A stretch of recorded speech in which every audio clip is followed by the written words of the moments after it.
Welcome to Canadian Innovators, the show that celebrates innovation, entrepreneurs, and the Canadian spirit.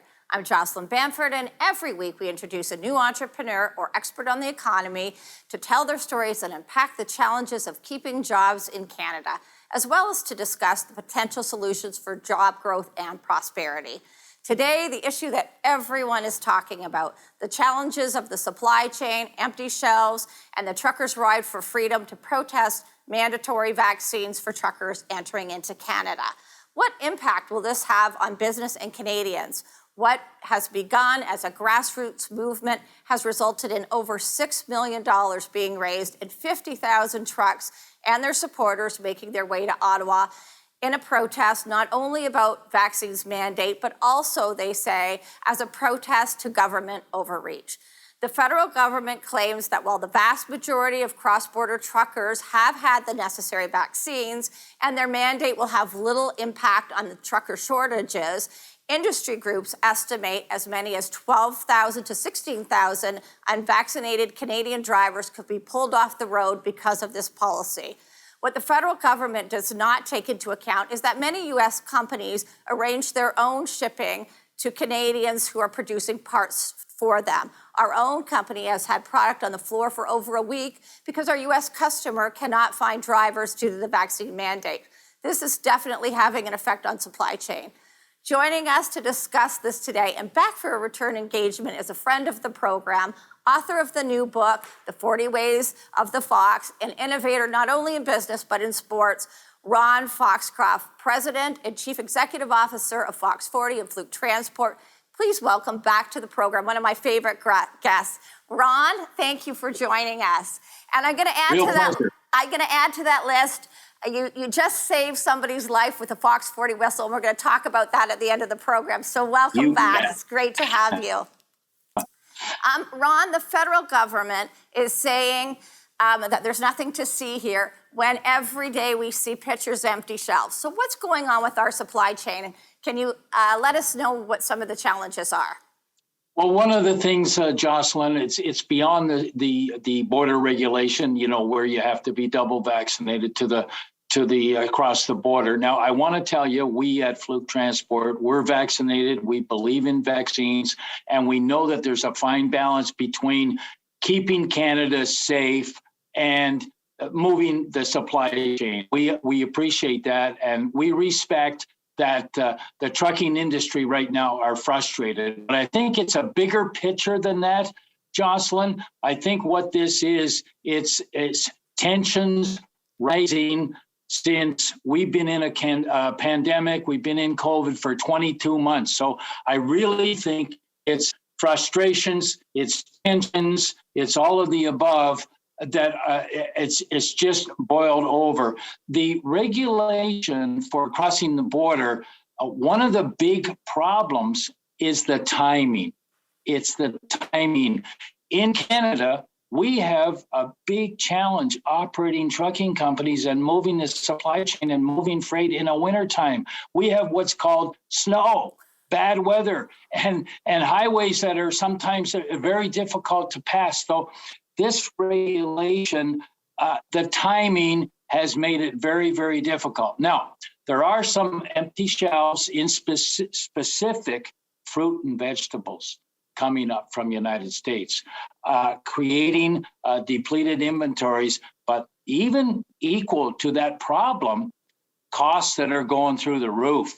And that's a big problem. Now, the empty shelves, it's not just the regulation at the border that's creating the problem.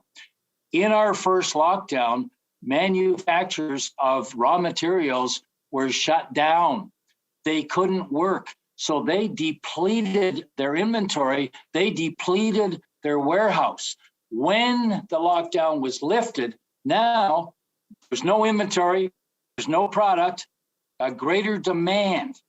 One other thing that's kicked in now, there's a shortage of labor to not only manufacture these products, but to ship these products. Because now, currently, if you have cold symptoms similar to COVID, you're in quarantine. So we've got manufacturers, particularly cardboard manufacturers, rosin manufacturers, plastic manufacturers, raw material manufacturers that basically haven't got inventory, but they haven't got labor. So I'm going to hold you there. We're going to get right back to it. We're going to go to break and talk about it when we come back.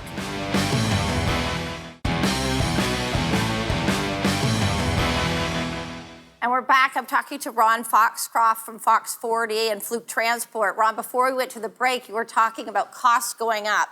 And I'm hearing not only from the consumer that costs are going up, but I'm also hearing from manufacturers that trucking costs is 2 to 3 times. Are you hearing this as well? We have examples, Jocelyn, just when we ship over the border from here, we're in Hamilton, Ontario to California. Now our costs have doubled. They have absolutely doubled for a multitude of reasons. You know, there's a new regulation at the border, but also we've had companies that manufacture supplying us with raw materials that just haven't got the labor, or nor do they have the inventory. So, for example, specifically a shipment that we had going from Hamilton, Ontario to Los Angeles, California, now the cost from 1 year ago, it's doubled. Wow. It's doubled. So to cost also too, to operate in the wintertime, it costs a lot of money. And I'll give you a specific example. Last Monday, there was a blizzard in Ontario. 90% of our trucks were parked in the yard. Now, that's cost. That's cost. Now, the other thing, Jocelyn, your audience will realize this. Fuel costs now are the highest that we've had since 2018. They're absolutely skyrocketing through the roof. So when you have labor shortages, you've got costs of fuel, you have difficulty getting labor, and it's not because people are slacking off. Basically, if you have COVID or you have symptoms, you're in quarantine. And that's a fact of life. That's not people slacking off. That's just the way it is today, operating a business in a pandemic. So Ron, before the vaccine mandate, the industry was saying that there was a trucker shortage of over 22,999, so 23,000 job vacancies. Tell us about this, and how are you going to overcome this? Well, you know what? We need time, because prior to the pandemic, our industry was in peril. People aren't coming into the trucking industry. People are leaving the trucking industry. They're either changing their careers or they're retiring, and trucking is an aging workforce. So prior to the pandemic, we had a lot of challenges. Now, during the pandemic, obviously, people leave the industry, people get sick, people get COVID, people are on quarantine. So now it's kind of like a nail in a coffin, and it came at a very bad time.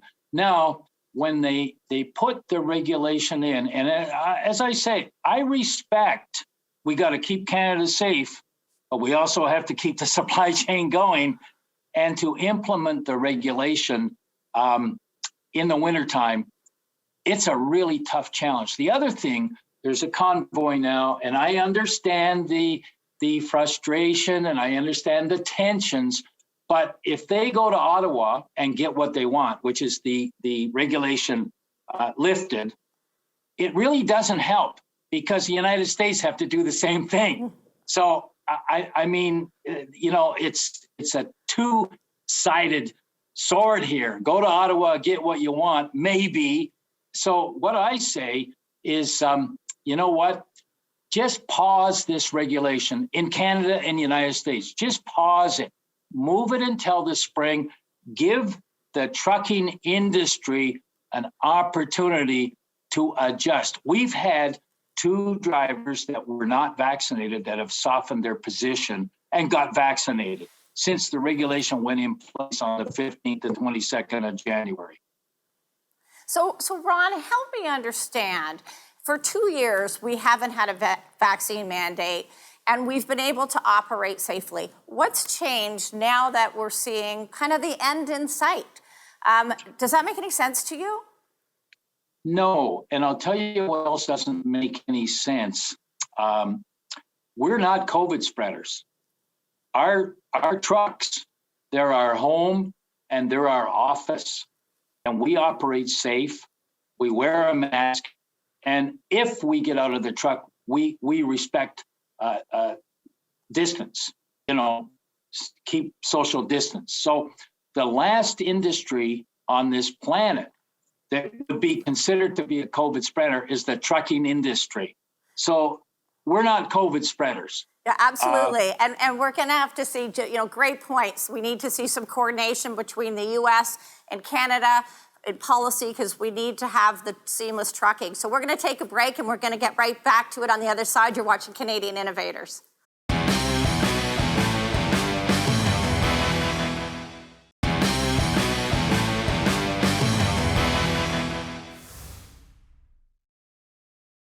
Welcome back. My guest today is Ron Foxcroft from Fox 40 Whistles and Fluke Transport. Ron, on January 14th, 2022, Schneider Trucking announced that they are moving out of Canada. Here's their statement. Despite the dedication and best efforts over many years, Canadian-based operations do not fit within Schneider's long-term strategic focus. This decision was difficult. The change will affect 150 Canadian-based associates and drivers. Can you talk about this? Why do you think Schneider's left? Well, we considered moving to the United States many years ago. And I'll tell you the reason. There was basically two reasons. Number one, high taxes. Like taxes are out of sight in Canada. They really are.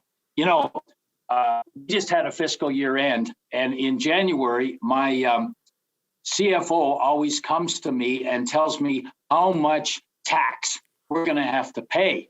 And, he's a really nice guy, but during January, I don't like him.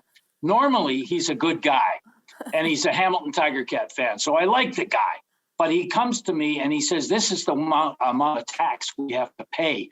And you know what I have to do in January? I have to go to the pharmacy and buy a pail of Tylenol and a pail of Alka-Seltzer, because it gives me a migraine and it gives me an upset stomach to know how much taxes. So we considered, now, culturally, doing business in the United States and doing business in Canada, it's really different. Target found that out. And, I'm a proud Canadian, and we trade internationally. And it's really an advantage to be a Canadian, because we're seen as competent, innovative, honest, integrity, sensitive leaders. But there's two things in Canada that I think the Americans, and I don't know why Schneider pulled out, but I'll tell you what I think the reason might be. A, high taxes, high costs, and basically anti-business labor laws. So Ron, what do you say to people when they say, businesses don't pay their fair share? What is your response to that? I'll tell you, business pay their fair share, more than their fair share. We're paying, income tax at 54%. You can go to Florida and North Carolina and operate your business, less cost, better weather, and pay 25%. And you know what? You got to really look at that. Now, I'm a Canadian and I love Canada, and I have an advantage being an exporter, because everybody in the world loves Canadians. So you find a way. The other thing, some businesses aren't portable, and also I would never abandon our employees. That's another reason. That's a great reason. You gotta dance with the ones who brung you. So I appreciate that.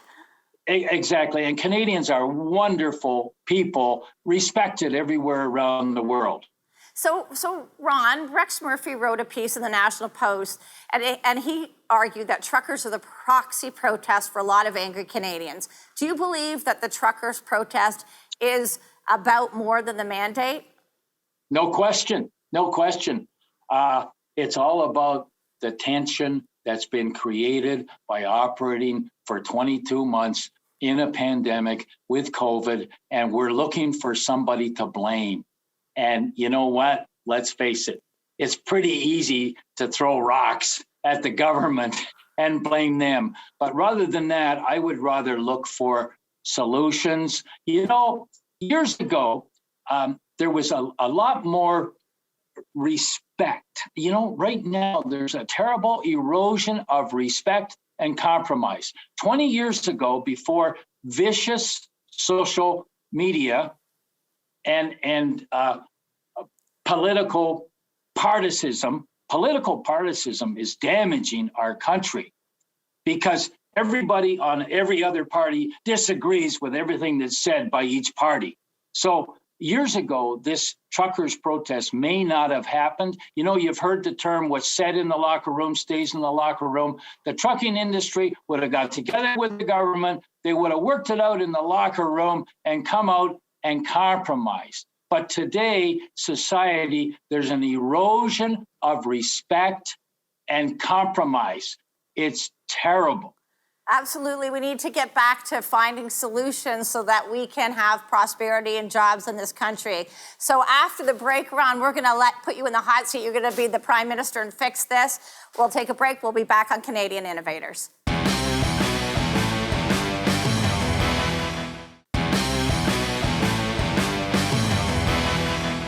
Welcome back. We're talking about the supply chain crisis. I always like to talk with my guest about what policies you would put in place if you were a politician to grow and maintain businesses in Canada. Ron, you're the Prime Minister now. How would you fix the supply chain mess? Let's make it quite clear. I will never be elected into political office because the very first thing I would do, government is too fat. So the very first thing I would do if elected, and you know I'll never get elected, I would reduce the size of government by 20%. Government is too fat. Government moves too slow. And I often say I do in 12 minutes what they do in 12 months because the system is so convoluted and so big and so expensive. So, Jocelyn, don't ever worry about me getting elected because I will not ever get one vote. I'd vote for you, Ron. I'd vote for you. So now I voted for you and fix the supply chain. What are you doing? Okay, I'll get 2 votes. I think my dogs, Bella and Lola, will vote. But anyway, you know what? Not all politicians should be criticized. Not all politicians are bad. I've talked to 3 politicians this week. They are politicians for the right reason. They don't need the job. They took the job because they could make a difference. And they felt that they could do something to contribute to make Canada better. They are terrific. However, we're attracting politicians for the wrong reasons. We're attracting people that they're going into politics, A, because they're unemployable, or they hate their job, or nobody wants to hire them. So they take a crack at politics. It's the best job they could ever get. They enjoy free lunch, they enjoy free golf games, and they enjoy the power. And you know, that's too bad because on the other side of the ledger, there's some amazing. I have a friend that was a minister in federal government. We're on a board together, and he was in for the right reason. He made a difference. But now with partisan politics, and some of the politicians, they campaign so well and they promise candy and they promise sugar and they promise that you'll get a luxury car every 2 years and you'll get a vacation to Disney World 4 times a year. Then they get into office and they realize they can't manufacture candy because they haven't got sugar and they haven't got money. So Ron, just because we got a limited time frame and I got to get to 2 other important things. How would you fix this convoy? What would you do if you were the Prime Minister? If I was the Prime Minister, I'd sit down with the trucking company and I would pause the regulation until the spring to give the trucking companies an opportunity to regroup, to get people vaccinated, to hire more drivers that are vaccinated. Pause it until the spring.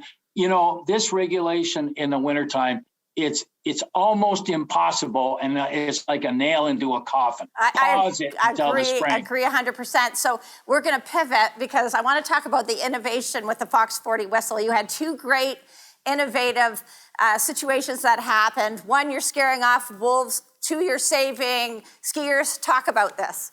You know what?